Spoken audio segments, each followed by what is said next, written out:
Des images qui rappellent celles d'un tsunami. Nous sommes au-dessus de Great Abaco. C'est dans l'est de l'archipel, la partie frappée en premier dès dimanche. À perte de vue, des terres inondées, des maisons éventrées, des conteneurs éparpillés. Ce matin, les Bahamas ressemblaient beaucoup plus à l'apocalypse qu'au paradis. La faute à Dorian.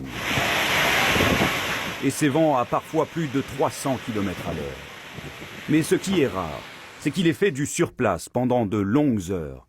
On voit ici l'œil de l'ouragan qui s'installe au-dessus de la grande île du Nord. Nous sommes ici dans un logement de Freeport. Mais il y a un détail, c'est le deuxième étage de cette maison. Mêmes images saisissantes de l'eau qui vient lécher les fenêtres de la maison du ministre de l'Agriculture. Il précise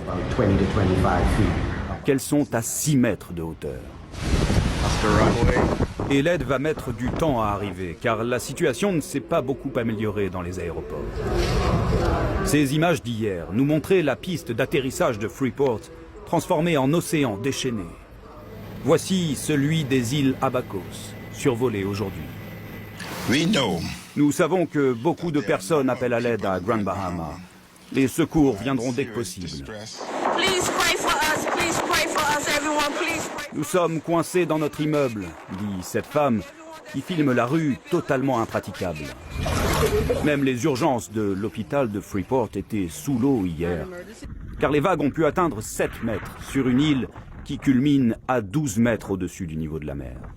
Résultat, comme le montre cette image satellite, l'île presque tout entière de Grand Bahama s'est retrouvée sous l'eau lors du passage de Dorian. L'ouragan bifurque légèrement vers le nord, et les habitants des Bahamas vont maintenant pouvoir constater l'ampleur du désastre. Ici Mathieu Prost, Radio-Canada, Montréal.